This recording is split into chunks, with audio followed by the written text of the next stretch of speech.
మంది చొప్పున వాళ్ళు కేసులు పెట్టుకోవడం జరిగింది. 7 కేసులు కడితే దాదాపుగా 2000 మంది ముద్దాయిలు అయిపోయినారు.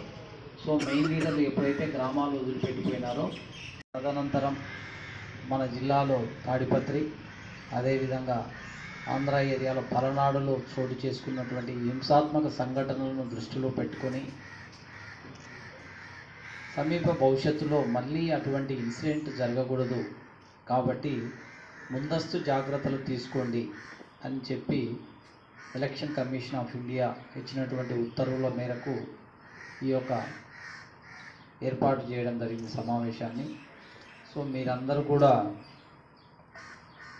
ఏజెంట్ల సెలక్షన్లో ఏజెంట్ ఫారాలు ఫిల్అప్ చేసుకోవడము దీంట్లో చాలా బిజీగా ఉంటారు. బిజీగా ఉండి కూడా ఈ యొక్క సమావేశానికి మీరందరూ వచ్చినందుకు మీకు ధన్యవాదాలు తెలుపుతూ ఉన్నాం డిపార్ట్మెంట్ తరఫున. మీకు అందరికీ తెలిసిందే, గతంలో మాదిరిగా కాకుండా ఈసారి ఎలక్షన్స్లో ఎలక్షన్ కమిషన్ ఆఫ్ ఇండియా చాలా యాక్టివ్ రోల్ తీసుకొని పెద్ద పెద్ద ఆఫీసర్లను కూడా సస్పెండ్ చేయడం జరిగింది.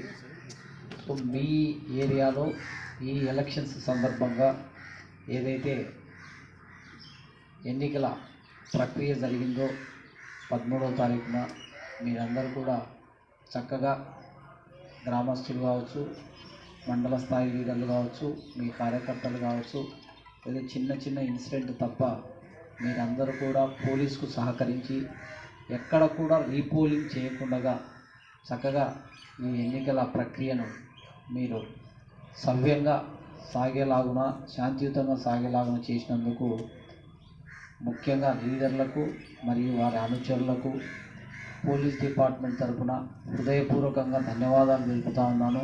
కాబట్టి మిమ్మల్ని మీరు గట్టిగా చప్పట్లు కొట్టుకొని అభినందించుకోవాలని చెప్పేసి కోరుతా ఉన్నాను.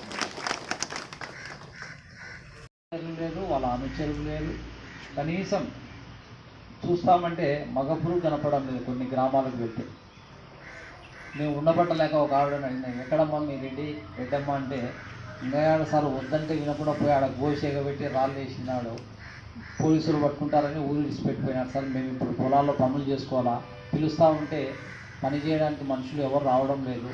ఇప్పుడు మాకు వర్షం పడింది, పంటకు విత్తనాలు వేసుకోవడానికి అదును, మా పరిస్థితి ఇట్లా అయిపోయింది సార్. ఆయనేమో ఆడో పారిపోయి ప్రశాంతంగా ఉన్నాడు, మాకు ఇంట్లో జీతగాలు పని చేయడానికి రావడం లేదు, పొలం పనులకు ఊళ్ళో మనుషులు ఉంటే ఒట్టు సార్ అని చెప్పి చెప్తా ఉన్నారు.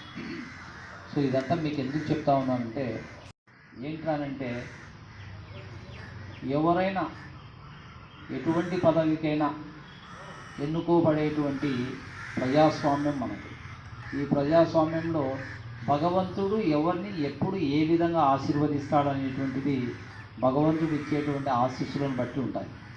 మీకు అందరికీ తెలిసిందే, గ్రామ సర్పంచ్గా పనిచేసినటువంటి అంజయ్య గారు ముఖ్యమంత్రి అయినారు.